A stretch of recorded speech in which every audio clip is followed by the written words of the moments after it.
Nama Dwipa Ajiati, kemudian riwayat pendidikan, S1 Pendidikan Kimia UIN Wali Songo Semarang, kemudian saat ini sedang menempuh pendidikan Magister Ilmu Kimia Universitas Pajajaran. Kemudian Teh Dwipa juga sudah memiliki beberapa publikasi yang sudah diterbitkan ya. Yang pertama itu ada investigasi model mental pada materi alkohol menggunakan tes diagnostik interview about event yang diterbitkan di Jurnal Inovasi Pendidikan Kimia UNES. Kemudian yang kedua ada antioxidant properties and structure antioxidant activity relationship of allium species leaves di Jurnal Molecules. Kemudian beliau juga ini ya, ternyata selain seorang kemis nih juga seorang seniman ini kayaknya ya. Ada buku Monolog Juni, kumpulan puisi kontributor. Mantap nih Teh. Lunar Publisher. Kemudian ke pengalaman organisasi, ini menjadi anggota PKPR, Pelayanan Kesehatan Peduli Remaja, Mijen Demak, kemudian juga anggota Divisi Pendidikan Himaki UIN Wali Songo Semarang. Baiklah, dipersilahkan kepada Teh Dwipa untuk memberikan paparan terkait mekanisme pengajuan dana untuk penelitian laboratorium. Oke, terima kasih Teh Indah. Apakah suara saya terdengar? Teh, sudah? Jelas ya. Oke, izin share ya Teh.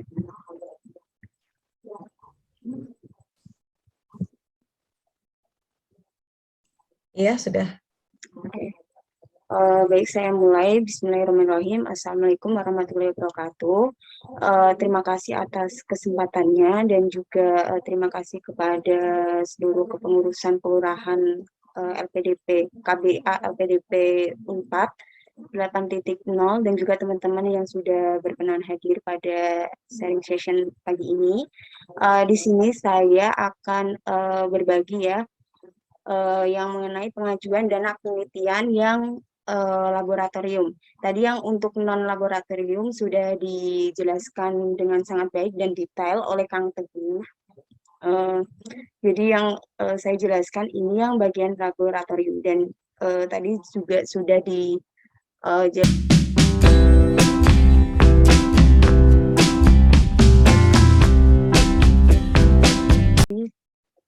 saya tinggal melengkapinya gitu. Untuk waktu pengajuan dana penelitian tadi sudah disinggung oleh Kang Teguh. Jadi ada beberapa periode ya. Jadi tidak asal kita mengajukan setiap saat gitu. Jadi ada beberapa waktu yang perlu diperhatikan gitu. Kemudian untuk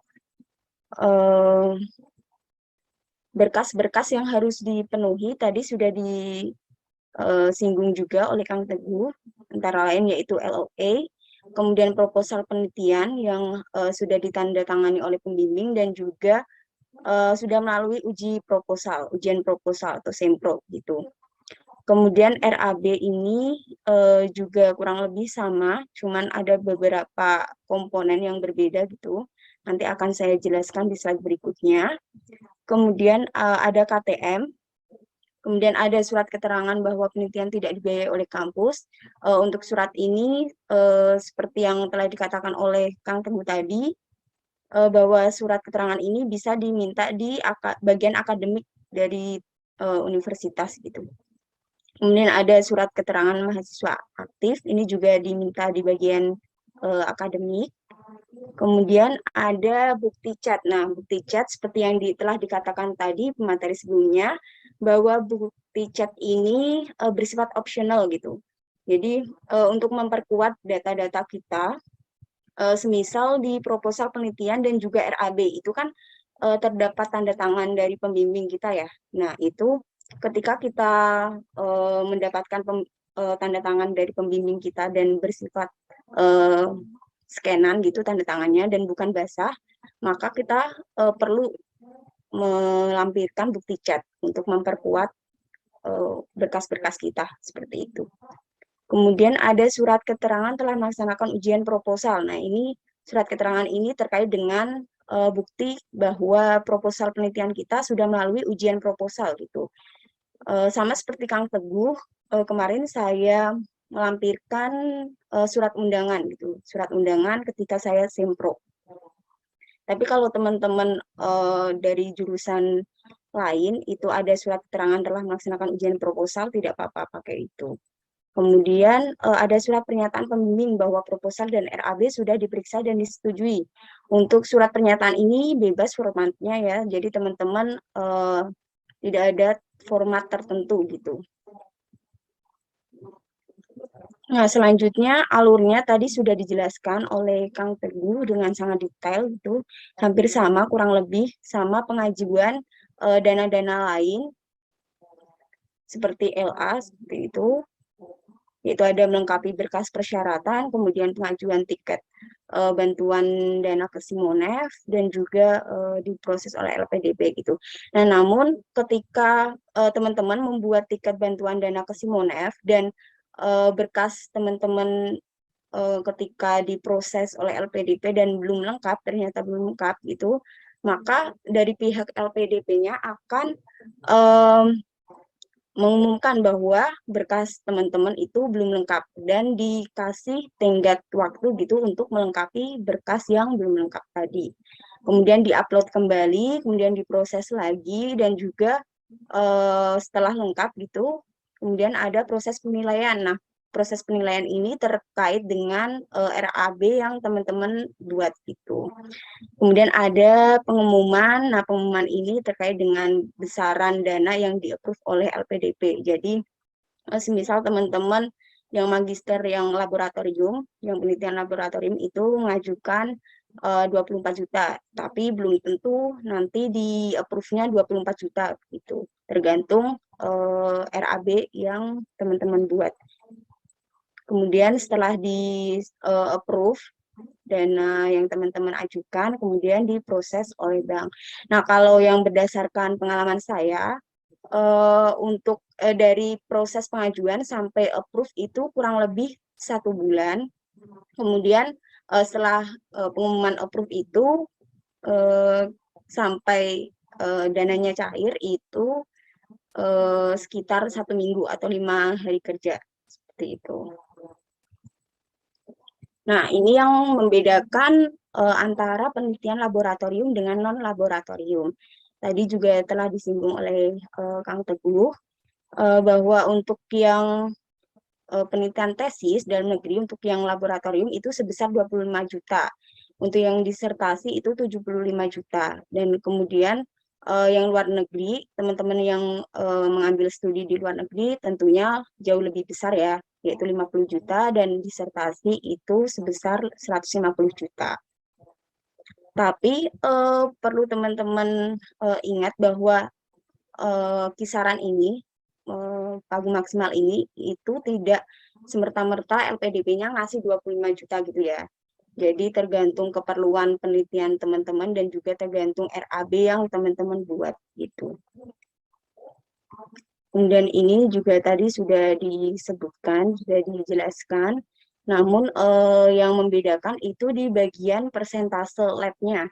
Nah, kalau yang tadi di non-lab itu yang bagian bahan material habis pakai itu 30%. Akan tetapi kalau yang di laboratorium itu 50%. Berarti 50% dari pagu maksimal 25 juta, berarti 12,5 juta ya. Kemudian ada penggandaan, penggandaan itu 10% atau 2,5 juta.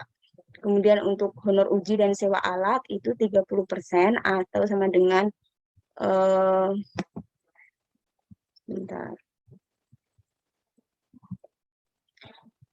30% itu sama dengan 7,5 juta dari pagu maksimal. Kemudian dana lain-lain itu 10%. Nah, bahan material habis pakai apa aja gitu ya yang bisa dimasukkan ke dalam komponen tersebut. Nah, kalau yang laboratorium berarti tentunya pasti ada bahan kimia atau pupuk buat teman-teman yang pertanian, kemudian yang anak-anak farmasi dan peternakan juga ini bisa bahan kimia bisa masuk. Kemudian kalau konsumsi ini yang non lab, kemudian souvenir juga non lab. Dan untuk penggandaan hampir sama kurang lebihnya. Kemudian honor uji. Nah, honor uji ini yang mungkin membedakan ya antara penelitian lab dan non lab ya. Biasanya kalau kimia itu biasanya ada uji sampel seperti itu. Kemudian untuk yang dana lain-lain ada transportasi, akomodasi, kemudian software, ethical clearance. Nah, kemarin yang berdasarkan pengalaman saya ya, kemarin transportasi itu yang bagian pengambilan sampel gitu. Jadi tiket pulang pergi menggunakan kereta api itu tetap masih di cover oleh LPDP. Kemudian ada kemarin juga ada pengiriman barang. Nah, pengiriman barang tadi kan yang telah disebutkan tadi tidak di cover ya, tapi berdasarkan yang pengalaman saya kemarin itu di cover, tapi pengiriman barangnya berupa sampel gitu. Jadi tidak semisal kita beli pelarut gitu ya. Kemudian kan kadang ada biaya ongkir. Nah, itu tidak bisa dimasukkan ke RAB. Tapi kalau pengiriman sampel, semisal kalau di kimia itu ada uh, uji NMR gitu ya, uji NMR ke LIPI. Nah, itu kita kan harus mengirim sampel. Nah, itu bisa dimasukkan ke bagian lain-lain seperti itu. Nah, ini komponen yang tidak ditanggung tadi sudah disebutkan juga.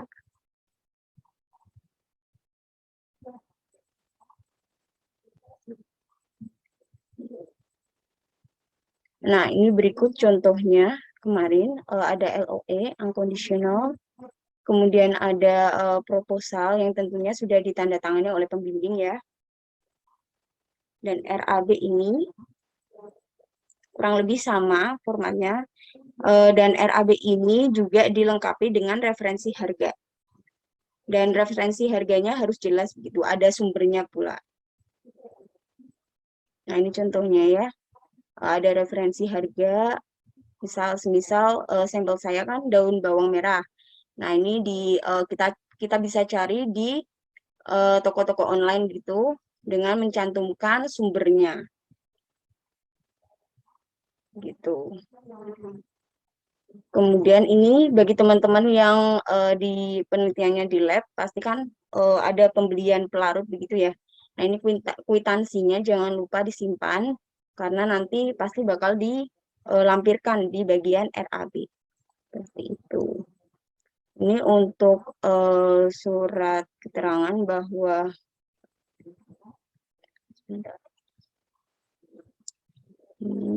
kemudian ada surat keterangan aktif kuliah dan juga ada surat undangan ketika sempro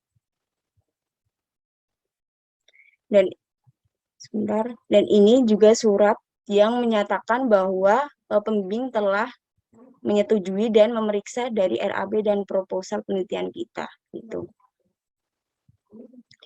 Nah, untuk laporan dana, jadi setelah kita mengajukan dan kita lulus, itu maksimal 1 bulan setelah lulus kita harus melaporkan penggunaan dana penelitian kita.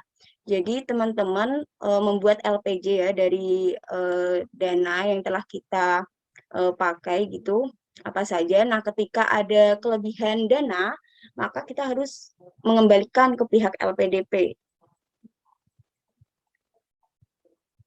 yaitu ke nomor rekening yang tertera. Kemudian laporan penggunaan dana sama bukti pengembalian dana tadi kita kita laporkan ke laman lpdp.lpj@kemenko.go.id. Kemudian laporan penggunaan dana sama bukti pengembalian dana tersebut menjadi syarat untuk kita menerbitkan tiket kepulangan. Itu. Mungkin itu saja yang bisa saya sampaikan. Nanti untuk lebih jelasnya bisa ditanyakan di sesi tanya jawab. Untuk sesi berikutnya saya kembalikan ke moderator.